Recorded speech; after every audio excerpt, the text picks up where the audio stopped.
Welcome to the Dakota Live podcast.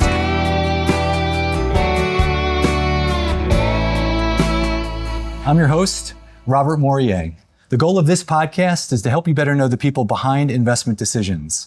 We introduce you to chief executive officers, chief investment officers, and other industry leaders to help you sell in between the lines and better understand the investment sales ecosystem.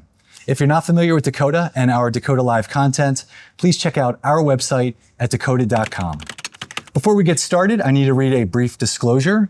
This content is provided for informational purposes and should not be relied upon as recommendations or advice about investing in securities. All investments involve risk and may lose money. Dakota does not guarantee the accuracy of any of the information provided by the speaker who is not affiliated with Dakota. Not a solicitation, testimonial, or an endorsement by Dakota or its affiliates. Nothing herein is intended to indicate approval, support, or recommendation of the investment advisor or its supervised persons by Dakota. Today's episode is brought to you by Dakota Marketplace. Are you tired of constantly jumping between multiple databases and channels to find the right investment opportunities? Introducing Dakota Marketplace, the comprehensive institutional and intermediary database built by fundraisers for fundraisers. With Dakota Marketplace, you'll have access to all channels and asset classes in one place, saving you time and streamlining your fundraising process. Say goodbye to the frustration of searching through multiple databases and say hello to a seamless and efficient fundraising experience. Sign up now and see the difference Dakota Marketplace can make for you. Visit dakotamarketplace.com today.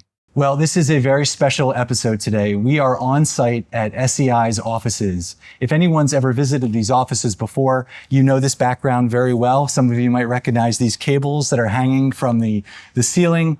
And I am very happy and proud to be speaking to Ryan Hicke, CEO of SEI. Ryan, welcome to the show. Thanks, welcome Rob. Back to the show. Yeah, round two. Round two. Last time we did a video we do these days, but here we're in the offices. What do these offices mean to you? So you can feel it immediately, right? Like everything we try to do with the office is interlinked with the culture. So nobody has an office, right? I mean, the viewers can't see, but my desk is 10 feet away there. Everybody's desks are exactly the same. As you said, the power comes down from the ceiling. It's meant to be fungible. It's meant to create collaboration and teamwork, but it's also meant to kind of reinforce kind of the meritocracy. This concept that when you badge in here every day, everybody's an equal. We're all on the same team. And just the open space creates noise and energy, and I think a little bit of a vibrancy that a lot of us are accustomed to. I think some new employees are like, wow, it's really loud in here. But you get used to it pretty fast. Tell me about this bird. The bird is Al West. That's Al's desk.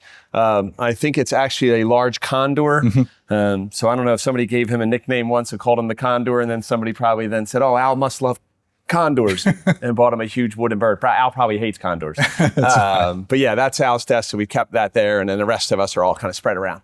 How has SEI's identity evolved since you've joined? Because you've been here many years now. I think you've been on the executive committee since 2016. Yep. Talk about the evolution of the business and the culture. Yeah, so I mean, if you think about kind of what we've been trying to achieve, especially in the last 3.5 years, we talked about this on the last time you had me on the podcast. When you are following a founder and you're following an icon, you have to be really open-minded to the fact that you're not going to try to fill his shoes, but you are being asked by Al and the board to really go continue to drive change. So when we think about kind of the evolution, we really anchor everything in kind of 3 different pillars. It's what is our growth strategy? And how are we going to continue to challenge that growth strategy, accelerate that growth strategy? And then we think often about talent. And it's like, what's the talent we need to kind of cultivate inside of SEI? How do we actually kind of bring external talent into the organization? I think later we have a couple other guests that are kind of relatively new to SEI. And that was a conscious effort on our part, Rob, to really say, we have all this amazing institutional knowledge inside our walls globally, but how do we infuse external experience to really help us change that? And then how are we growing the future talent of SEI? And then the third pillar is culture. And culture for us is really that connective tissue that brings all of these things together and allows us to be very differentiated, we believe, not just, again, inside our walls, but outside our walls and how we show up with clients and customers. As it relates to culture, what's the difference between making decisions to avoid bad outcomes? Just used this morning. And making decisions to accelerate growth. I've got people on the ground everywhere, Ryan. Do you really? Yeah, you got to be careful. I'm ready for these. That was actually somebody's favorite quote from this morning. I think when you are a really successful organization, there inevitably is a complacency with this is the playbook, right? Because it's working. But you have to challenge that. And I think sometimes when you're really successful, you can fall into a trap of saying, okay, we're better off not doing something risky because you want to protect what's working. Mm-hmm. Or you start to think, I guess, that it's safer sometimes to kind of go down kind of the road more often traveled, for lack of a better term. And I think that's not what we've ever tried to breed at SEI, Rob. I think, from the early days of SEI, the idea was, if it's not broken, break it. And this concept of making decisions that could accelerate a good outcome and not getting too concerned or constrained all the time with what could go wrong. Sure, we have to scenario plan. And if it's an enormous decision or what we would refer to as a one-door decision, yeah, we're going to spend a lot of time on that. But it's really bringing this mindset of an entrepreneurial spirit back to people. And we've got to be continuing to do more things to say, if we did this, what if this great thing happened? Not if we did this, what if this bad thing happened? And I think it's just more of an optimistic mindset. And how do you think about it in terms of risk management? When I heard that quote this morning, I was thinking the entrepreneurial side of that mindset makes a lot of sense. Yeah. But balancing it with risk management. Yeah, and we're not very responsible about it, right? We're a public company. We're a heavily regulated company. We have tons of, clients and shareholders. So we're certainly, I would never say we're cavalier with that mindset. But I do think, Rob, what happens a lot of times is what people position sometimes as, maybe a significant decision that all these things could go wrong. In the grand scheme of things, when you step back, they're really not that material. And it's getting people back into that kind of mindset of maybe pushing the envelope or at least articulating both sides of the equation so we're making more of a balanced decision instead of defaulting to the why wouldn't we do this. And I feel like that's really come back at SEI. And in a weird way, to me, that wasn't a new thing that I brought to the table. It's a way that a lot of us operated for years and years, and we're just kind of bring that back and instill that more in the fabric of who we are. And what does that mean for clients? So what are the opportunities based on all of that you see for clients going forward? So if you take, kind of three trends in the industry right now, when you think about how are we going to continue to innovate on behalf of our clients? Like we were just up in New York a couple of weeks ago doing an interview, and it was about tokenization. And somebody said, are we afraid of what tokenization will do to our investment manager services business? And our answer was, in fact, it's the opposite. Like we're trying to figure out how to harness tokenization and make sure we understand how these new technologies and these new delivery and service operating models can happen. But because our clients are actually looking to us to be the innovator, they're looking to SEI to harness all these capabilities. So if you think about tokenization, you think about AI, and you think about even user experience and just how people can interact with our platforms, our clients actually like that we are kind of in the mix, trying different things and experimenting in different ways because they know we'll be able to figure out how to incorporate that into our platforms and into our services in different ways. Our clients don't want us kind of sitting on the sidelines all the time, not, trying to experiment or actually push the envelope. Is that the courtside seat to emerging technology? Yes. I heard you say that as well. That's exactly right. And that's where our ventures arm comes in. Mm-hmm. So we have an investment in a firm in the UK called Control Alt. And that effectively, Rob, is our courtside seat to tokenization. We're doing some externships where we're moving employees around. We're going to start doing some things with our own funds. But you need to be, keep that analogy going. You need to be in the building. Because if you realize too late that these things have real applicability, and you can't, you got to be there. Yeah, makes sense. As it relates to venture, just thinking about it in terms of alternatives, what does the future of alternatives look like at SEI? I won't ask you about the democratization. I think everybody's answering that in their own way, but what does it mean for your clients? What does it mean for the business and the people working around us right now? Well, I think, again, everybody can have their own opinion on this, but if you fast forward and you basically say, what does the normal portfolio look like in 7 to 10 years? And I think we talked about this maybe a few years ago. The 60-40 model of yesterday is going to have an allocation to private markets. It's going to have an allocation to alternatives. What that number is to be determined. So then there's a whole ecosystem then around the product sets, the education required to make sure that the intermediaries and the end investors really understand why these things are good for their portfolios, how they behave. I know we're going to talk a little bit later about some more specifics, but you think about CITs, you think about interval funds, you think about BDCs, And then you just think about the continued growth of private credit. I just think, Rob, when you look at the number of public companies out there, the private markets are just going to be a bigger part of portfolios, both institutional and individual. And then you think about how that works for SEI. We are really at the epicenter of that, right? We are powering, I believe we're up to 10 of the 12 publicly traded alternative investment managers. They rely on SEI to make sure that from a technology and operational perspective, we are delivering and staying at pace with their product innovation. And also, I mentioned this earlier around kind of data and information delivery. So we just see an enormous runway for alts, both on the distribution side as well as the administration side. But I also think there's going to continue to be some challenges in time of figuring out, what is that right kind of, what's the right profile of the client where this is appropriate? What are the right products that are appropriate? And then what's the education infrastructure required to make sure that everybody understands how these products behave? Because as you and I both know, they're not exactly like a mutual fund. Yeah, makes sense. How are you going to balance the long-term investments that are necessary to do that with the short-term or near-term, I should say, imperatives to help deliver shareholder value? Yeah, it's hard. I mean, I think the toughest part of the job really is there's three fundamental stakeholders that I believe we're servicing every minute. There's our employees, there's our clients, and then there's our shareholders. And in a perfect world, every decision we make is going to mutually benefit all three of those constituents. But I think that as a public company, we have the benefit of having a supportive board that allows us to think more medium to long term. But right, we have to report earnings every quarter. So we try not to make knee-jerk decisions on a quarterly basis. We try not to manage the company in terms of just quarterly earnings. But at the same time, we have publicly committed to the market around a total shareholder return over the next few years. We are holding ourselves accountable for those results. And I think, Rob, that if it goes back a little bit to the kind of making decisions question you asked, one of the things that we are fortunate enough, we can take a long-term lens, but it requires also a little bit of discipline. And this part's not easy. Sometimes we need to do a better job of stopping things that aren't paying off.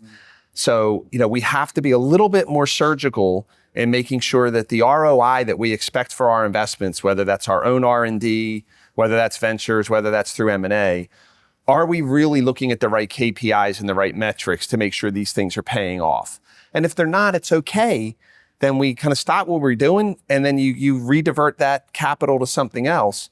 So, we are able to invest in the long term. We know we have to manage kind of short-term delivery. And then there's always the employee side of that, Rob, which is super hard, right? We are always focused on trying to create an amazing career path, an amazing environment globally for our employees, but also making sure that are we investing correctly in the workforce? Are we driving the right sort of leverage across the organization we need? And I know Michael's coming on later, but that's kind of what the executive committee is constantly balancing, challenging our kind of strategic vision. Where are we headed over 5 to 7 years? Are we doing the right things in the near term? And then are we making sure that from a results perspective, are we delivering what the market would expect? It makes sense. Thanks for sharing that. I appreciate it. And the other thing, not to continue, but the other thing that we're always aware of is the sensitivity around the punishment seems very excessive these days for when you miss results. And we don't give guidance. But you can even just look what's happened to some of our kind of peers in that overall wealth management space in the last 90 to 100 days. And we are attuned to that. And we're trying to always balance that kind of short-term responsibility with the long-term fiduciary duty of growing this company. It seems like one of the expectations the industry has these days is acquisition. Yeah. The industry is getting bigger through acquisition. We're seeing RIAs growing, investment consultants growing. When you think about the Stratos acquisition as it relates to integrating a national advisory network, how do you see that reshaping the broader ecosystem of the organization? So for us, that was a absolute long-term strategic move because I may have said this to you before, but I believe there's 3 ways you can make money in our business: administration, asset management, and advice. And we have a 57-year track record of building world-class platforms that deliver administration and asset management solutions to institutions and intermediaries. And in many cases, they are really built and set up to deliver a better outcome from an advice perspective. But for us to have no strategic foothold or participation in that advice space, we thought was not in the best interest of SEI long term. Because you see the ability for advisors who give really high quality advice to be able to maintain their fee levels, to continue to grow organically. If you believe the demographics, the supply and demand continuum would suggest that there's going to be a lot more people seeking advice in the next 5 to 7 years than there are advisors that can deliver that advice. So I think that will also separate the really good advisors.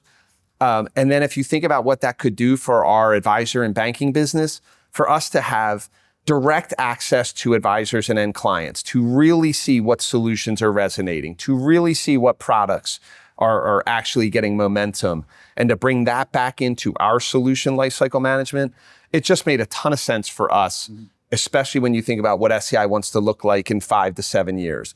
And in the short term, to your earlier question, it has a little bit of a defensive element because, as you know, the consolidation in this industry is significant. A lot of people are targeting SEI advisors. I mean, they're independent, they're not affiliated with SEI. But we also needed to have an answer for those advisors that were looking to maybe sell their business or retire, but didn't want to leave the client, have the client leave SEI or have that solution move to, another provider.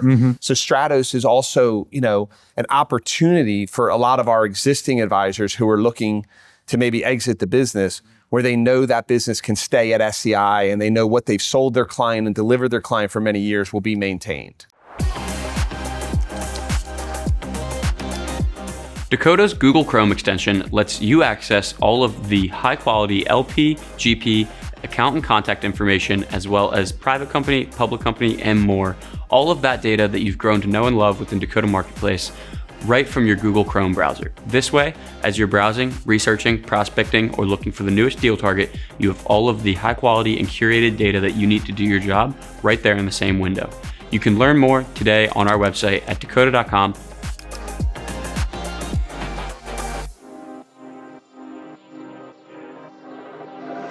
We spend so much time, as you know, and I know you do in your role, talking about the long term, the strategic vision and goals.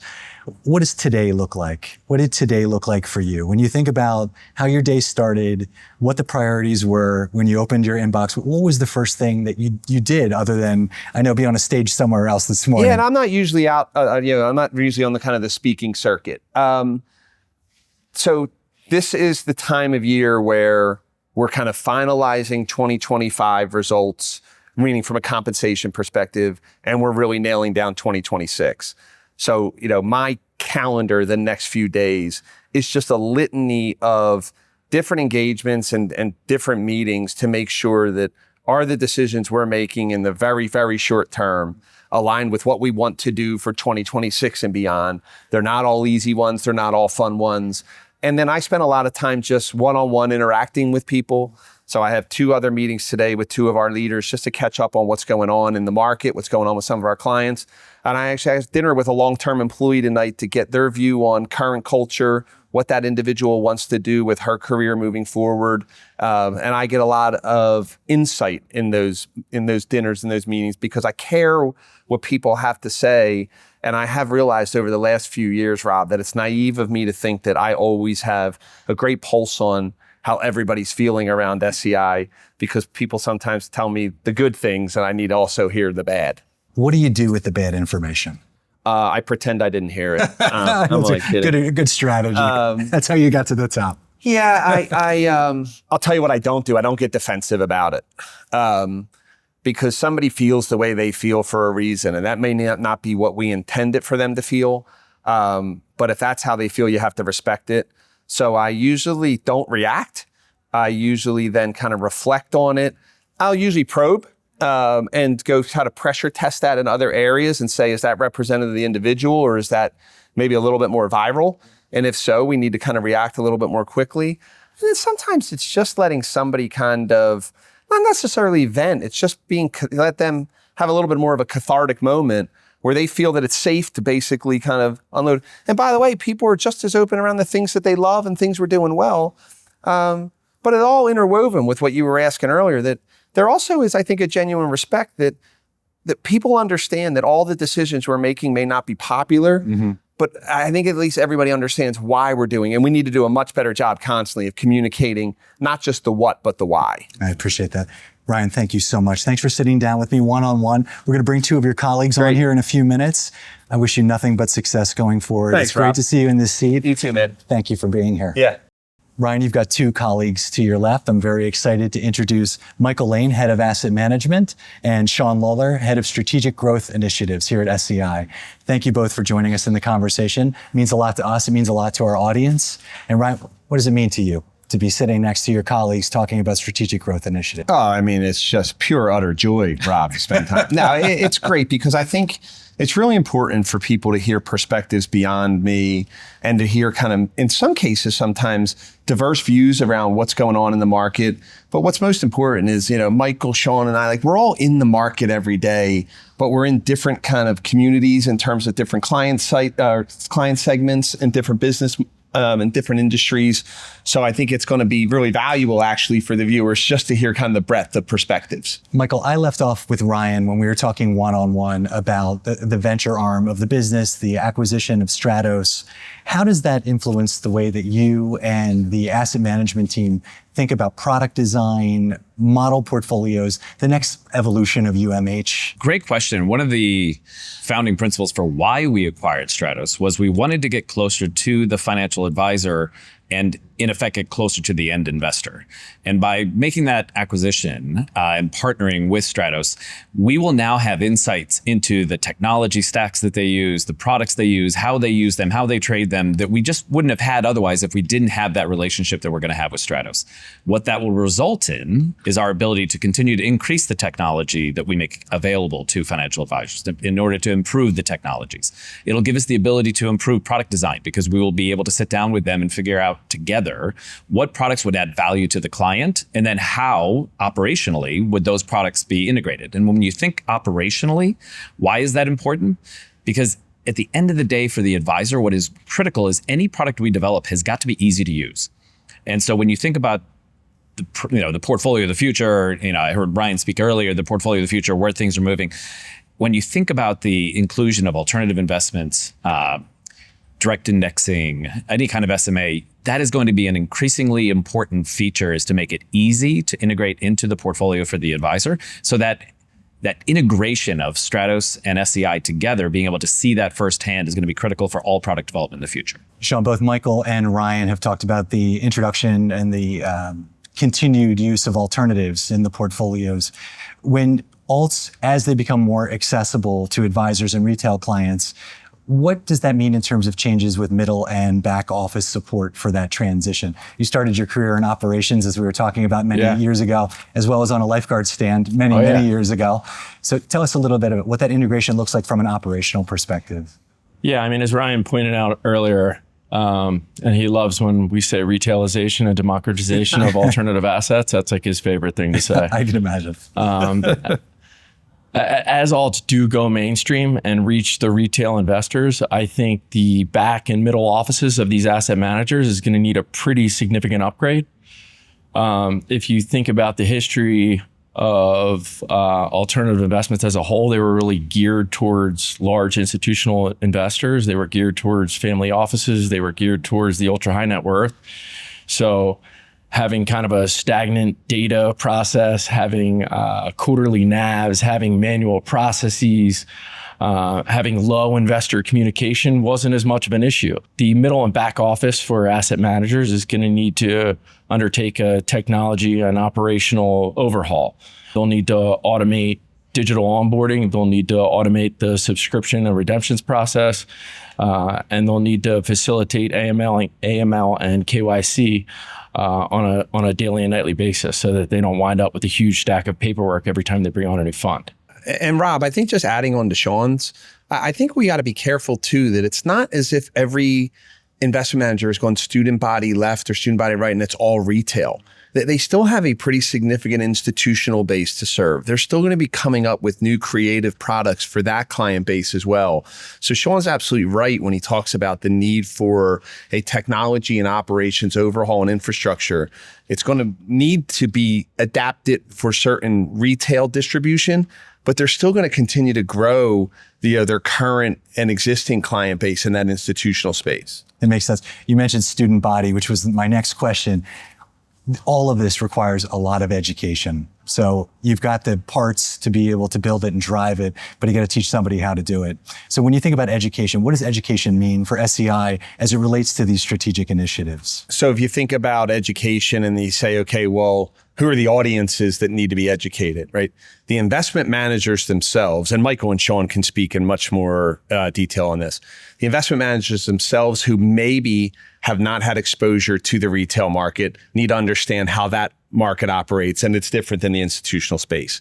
The intermediaries that are incorporating these products into their portfolios or recommending these products to clients need to understand and be confident in having I would say, having that collateral, having that education, having that information at their fingertips to explain how these products behave, why they're different, rebalancing cycles, fees, how they operate inside of models. And then the end investors. And I'm going to keep using that word confidence. We want the end investors confident that these are products that are appropriate for their portfolio, that make sense for their asset allocation, or aligned really with accelerating their ability to achieve the goals that they have created with their advisors and be able to actually execute against those outcomes. When we think about building a portfolio, if you're a financial advisor and you think about where it all begins, in the public markets, when we're evaluating ETFs or mutual funds and you're building a portfolio of those, it all comes down to data. There isn't a portfolio that is developed today with a financial advisor that doesn't begin with a very thorough analysis of the attribution of every individual fund that's going to be included, and then how those individual funds interact within the portfolio.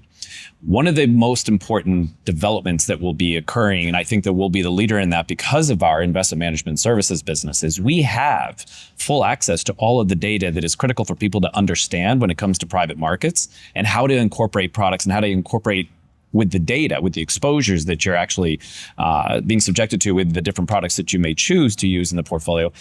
And being able to use that data will then be, for the first time when we incorporate those, you'll be able to align private and public markets together and understand what the impact on a portfolio will be when you use private markets. That is still in its infancy. A lot of proxies are used versus real data for those individual funds, products, whether they're drawdowns, evergreens, intervals, whatever it might be. A lot of proxy data is still used instead of the actual information for the products.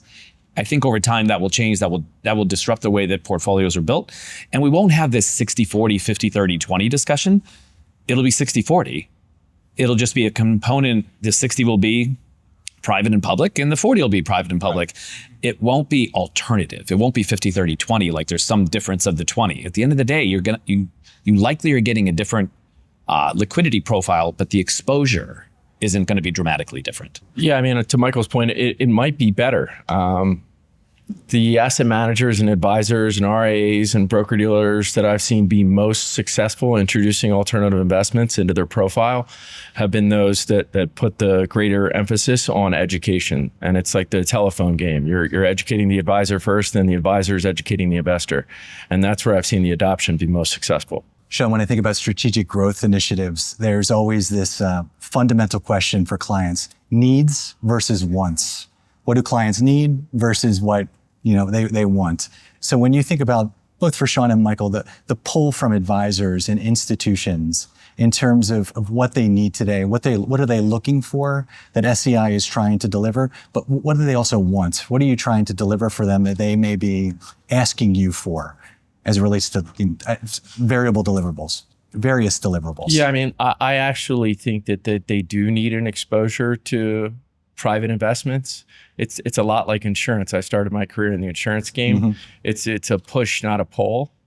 But in reality, it is a need, and it is something that advisors should be exposing their clients to and helping them to invest in.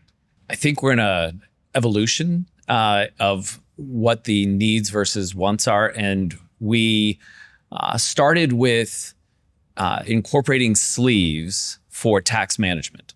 So you would have a portfolio. You would do an S&P 500 tax managed portfolio for the core of the U.S. Growth part of the portfolio, let's say with a tax management overlay. And the losses that you would incur from that S&P would then offset some of the gains from the rest of the portfolio. That's where we started. Then we started looking at total portfolios, and could we tax manage maybe the 2 or 3 or 4 sleeves within the equity portion?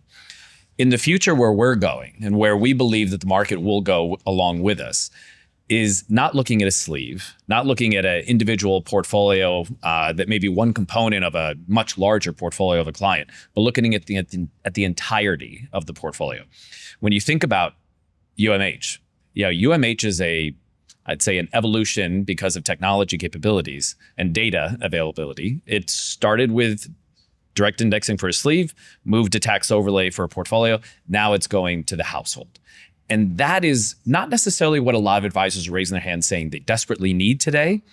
But when you look at the tax benefit of looking at the entirety of the portfolio, and if you have the capability with the data and the technology to then asset locate, the net improvement from that portfolio evolution to being a UMH portfolio could be the greatest organic growth engine for the financial advisor, more than referral sources or anything else. Because if you can generate, hypothetically, an extra 150 basis points a year of portfolio return by tax managing the entirety of the portfolio, that's organic growth. So that to me is where the future will be going. And then Rob, I'll take that up a level because, by the way, it's a great question around how do you separate kind of what I would call, you say needs and wants, and I will say, is that client demand or market demand? Exactly. Same thing, right? But one of the major differences of changing how we run the company is instead of running in verticals, we try to run as a horizontal. And we don't just use those words, but so you asked, have the 3 of us been on a panel together? The answer is no. Have the 3 of us been in a lot of meetings together in the last 12 months? I mean, a lot. Yep. And this is not a knock on SEI 5 or 6 years ago. I don't think Sean and Micheal would have been in a lot of meetings together. So now when we're actually challenging, is this a client demand? Is it a market demand? Not only are we asking our clients, we're asking each other inside the organization and saying, hey, Michael's got 8,000 advisors.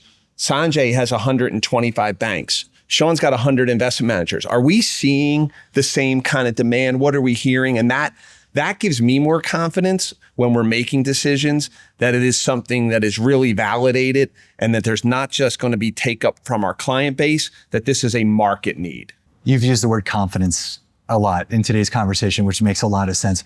Where does that confidence come from for you personally and as an organization? And really quickly, a question for all 3 of you, because it takes a lot of confidence to distinguish the need versus the want, what the client demand is versus what the market is putting out there. Yeah. So where does that confidence come from? So I actually think people overcomplicate this. I think they try to come up with these decisions inside their own 4 walls, and they try to make themselves feel intelligent with their outcome. I don't mean that disrespectful of anybody else, but the confidence comes from direct engagement with the clients and the prospects in the market. And one thing that we do have is we have amazing relationships at decision-making levels across hundreds of organizations. So sometimes, Rob, Micheal and I might go to New York and do 3 or 4 meetings and just ask each of those clients or prospects the same question just to pressure test something. When all 4 answer it similarly, then we get in the car and go, okay, we're in the right spot. Now we got to go refine it. But I think confidence is inextricably linked with being in the market, being in front of the clients. And, we use another kind of phrase out here, and I'll steal from a colleague of Sean's, like the fight's out there. The fight is never in here. We are one team. And that's when the culture gets really powerful, when we're saying, what do our clients really need? What does the market need? And when people are out there and bringing all of that information and knowledge back, and we're distilling that to make sure, are we hearing the right things? Are we not just hearing what we want to hear? Then I know we keep using this word. Then we are more confident that the decisions we're making to do something or not do something are grounded in what the market's asking. When you're in that meeting with Micheal or you're in that meeting with Sean, and you're asking questions of your clients, your advisors, your prospective investors, whoever it may be, in your experience, what are the questions that you have found that have yielded the most results? So, what is that 1 or 2 questions? And obviously, there are lots of questions, but sometimes I'm surprised what actually comes from those meetings is just, as you mentioned, the repetitiveness of just kind of asking the same thing over and over. What are some of those questions? So I like to ask 2 questions to all of our clients, especially if I'm just one-on-one with them, and they're linked. So the question I will ask our clients is, what are you leveraging or consuming from a competitor that you believe is superior to something that SEI offers? And there's no defensiveness, there's no debate. I just want to hear, I want to learn.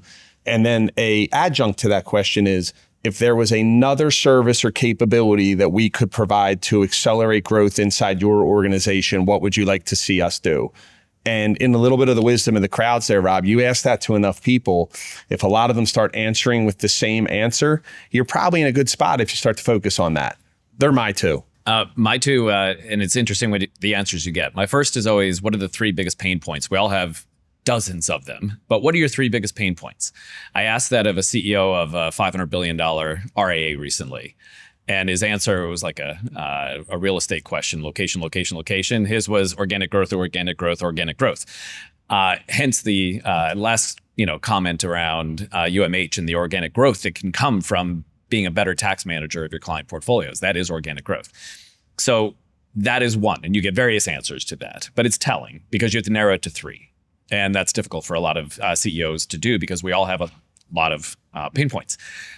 The second, and it was actually an eye-opener when I heard an answer when someone else asked this, but it caused me to start asking it.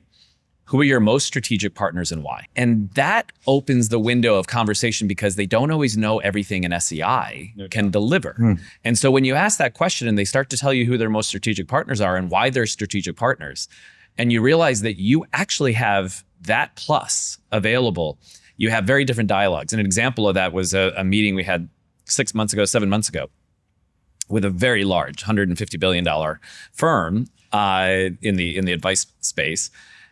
And they walked into the room, understandably, wondering why they were sitting across from SEI. And when we finished the meeting 2 hours later, we had 7 projects to work on because they didn't know who we were. And so when you ask that strategic partner question, it opens a window of opportunity to hear what's really important to them, how they view the marketplace in terms of strategically aligned. And then we can fit in where SEI could be maybe a third strategic partner. This is why it's so important for us to continue to make sure we're out in the market, asking these questions, getting these answers, because in any one of those scenarios, we're not always going to be the perfect answer. But in most cases, Rob, we have a capability so they're not aware of, to Michael's point. My first couple of weeks on the job 3.5 years ago, I met the CEO of a large asset management client. And I asked if there was anything more SEI could be doing or wished SEI could do. And he said, I wish you guys did administration for alternative assets. And besides almost losing my mind, it was it really hit home about how little people really know about the breadth of our capabilities, but in an awesome way, how much they would prefer to work with SEI if push came to shove. And that's something we need to nurture and protect. Dakota Marketplace provides the industry with the highest quality and most up-to-date GP, LP, private company, public company data, as well as performance benchmarking and a number of other different data sets that the investment industry is fueled by. We're excited to announce that all of that data is available now via our customizable and bespoke APIs. You can create an API that will plug into any CRM or use some of our pre-built APIs with Salesforce, Snowflake, and a number of other CRMs that you can find on our website. To learn more about Dakota's API offerings and create a custom package that best suits your business, go to dakota.com.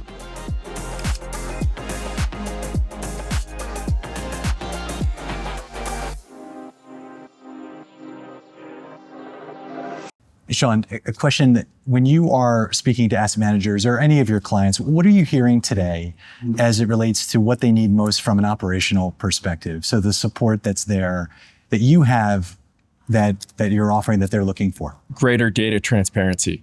I hear it all the time. And that goes back to something you were just saying about what are two questions that we're asking together when we're in the room together. It's how can we help you do more of what you're good at? And how can we help you maintain better controls there? And data transparency is a huge issue across the asset management, investment manager space. And the ways that we can really help them is to create more frequent and more detailed reporting, helping them with compliance and regulatory reporting, and helping them maintain controls. As alternatives do go retail, There's going to be thousands of transactions, thousands of investors, 10x advisors working with those transactions and investors. And they're going to need a ton of help normalizing all of that data and exhibiting it in a single unified data set. Most of the investment managers, certainly on the alternative side of the business, are still working off batch file. They're still working off FTP. It's still like a nightly upload. And SEI is uniquely positioned to help them from a real-time data delivery and cloud-based infrastructure standpoint. And I'll just note that when Sean's sharing that, he's sharing it from a serving the investment manager's perspective. One of the things that you asked earlier was about Stratos. That data transparency is one of the primary things we're working on first, is working with them to create a data lake and then being able to use that data lake to better make decisions of how to better serve clients. And so that data is going to be super critical. And we have the capabilities with our technology and operations administration to be a leader in that space for the advisor community. That's great. Yeah, data can be a 4-letter word for a lot of compliance officers in asset management. So it makes sense that you're making it a more tolerable language for them to speak. Yeah, you're welcome. You're welcome too. We started out the conversation. I was asking Ryan to kind of look to his left. When you think about the dynamic and you're in meetings together, how do you prepare for a meeting with Ryan? That's a great question. It's very interesting. Over the course of my career, I've been in this business now for 37 years. When you work with different leaders over time, you get to know their idiosyncrasies, the things that matter to them. And some it's hardcore data. There are people I've worked with in the past where I had to stay up 2 days just getting to know every detail of every number, because if I didn't know my numbers, it was going to end poorly for me. So I would have those moments, and I would have other people who really just wanted to be social. There wasn't a lot of work discussion. That was a very unique kind of discussion. With Ryan, it always comes back to the client.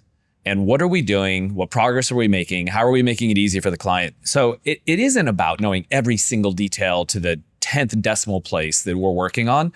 It's about what are we doing to serve the client? What are the technology improvements we're making? What products are we developing? So I'd say that it's always been sort of a client-first preparation. I go around and I talk to my people to make sure I have all the latest on what we're doing with the clients.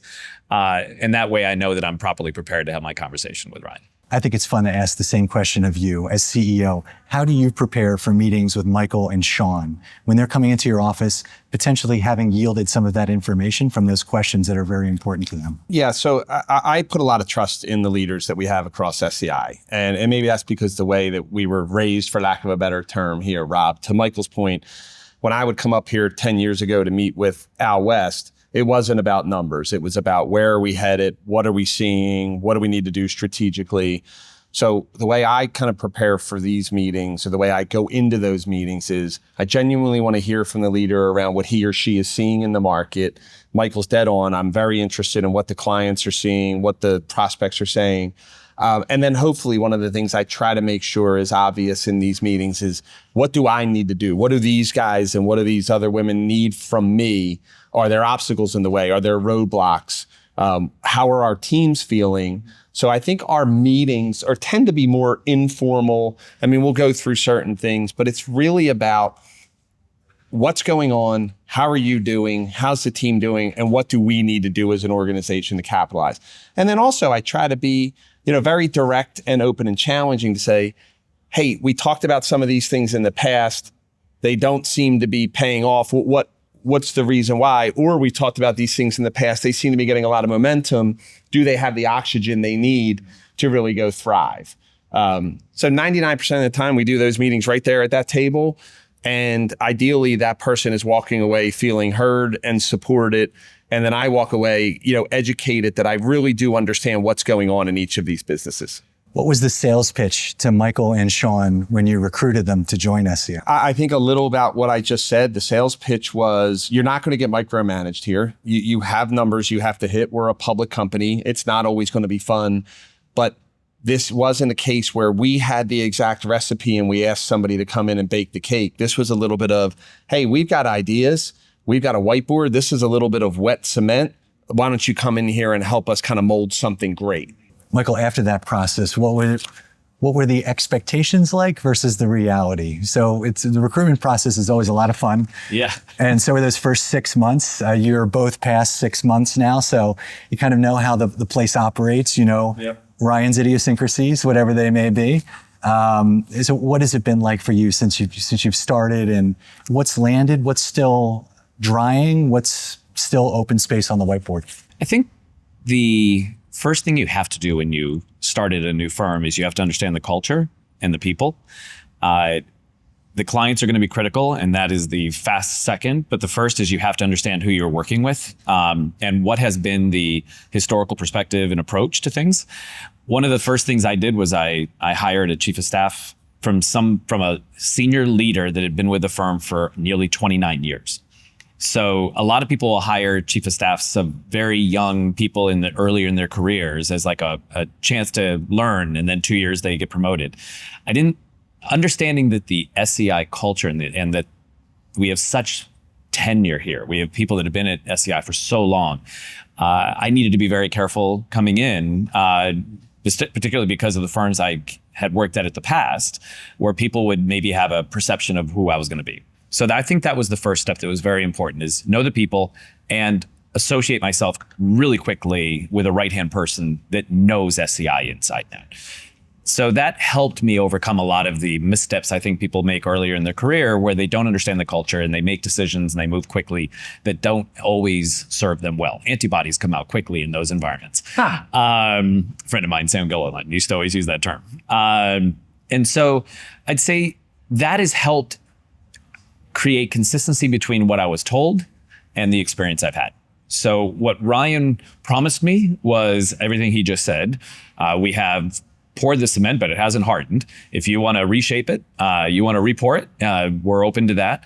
And I feel like we've been given that opportunity. If you look at what we've done in just 13, 14 months since I've arrived, we have made so many improvements and so much progress in such a short period of time because of the flexibility I was afforded by Ryan and the board.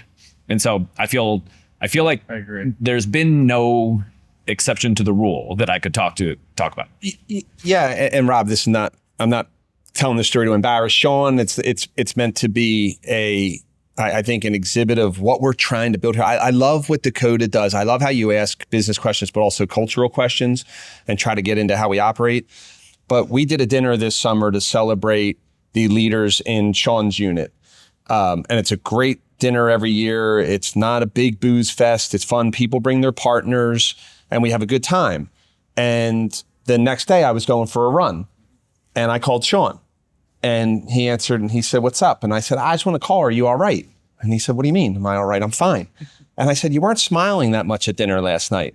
And he started to talk about, he's like, "I'm really competitive. Some of the other units are really delivering. I want to make sure I'm putting the right," and I was like, "Relax, man. Like, you're doing all the right things." But I think Sean had an appreciation that I noticed that, and that it's okay if he's like, "Hey man, I'm under a lot of stress," or I can say, "I'm not feeling it this week. Like, I need you guys to step up." And like, part of this is, how do we continue to truly build a team that is relying on each other, that trusts each other, that's sending the right messages, but nobody has the market cornered on great ideas. So I think sometimes it's back to your question around making decisions to avoid a bad outcome.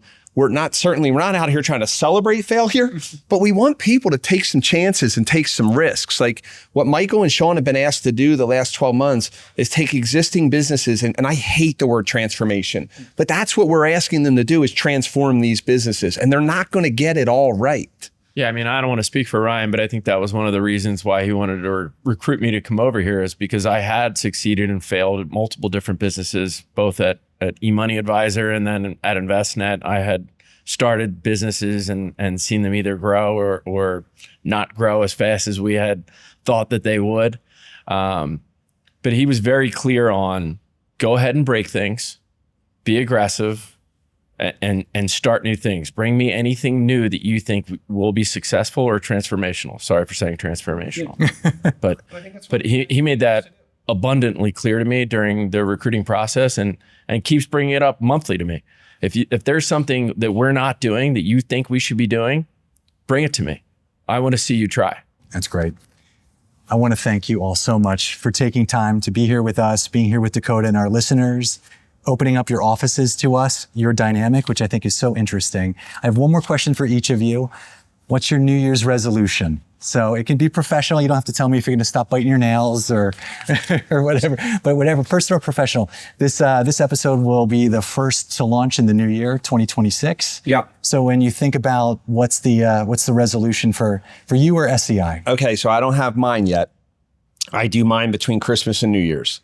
So I actually use that week to reflect a little bit, both personally and professionally.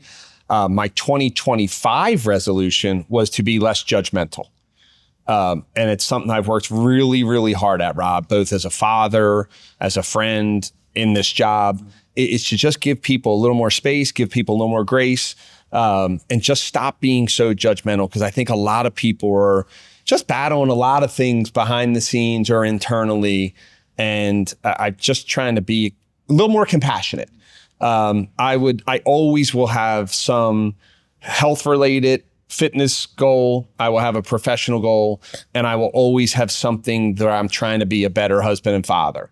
And as my kids get older, my kids are now 21 down to 9. I'm trying to create a little bit more one-on-one interaction with them. And it doesn't have to be any huge, big deal. But once a year, I'd like to do something just one-on-one with each kid. So my 2026 resolution will have something linked to that. Okay, my kids are grown up, so they probably wouldn't like me to say that. They'd be like, "No, we're good." My 16-year-old's probably like, yeah, Dad, yeah. Can we have a new resolution, Dad? That's right. We can skip. Didn't we just have dinner? Yeah. New Year's resolutions are interesting.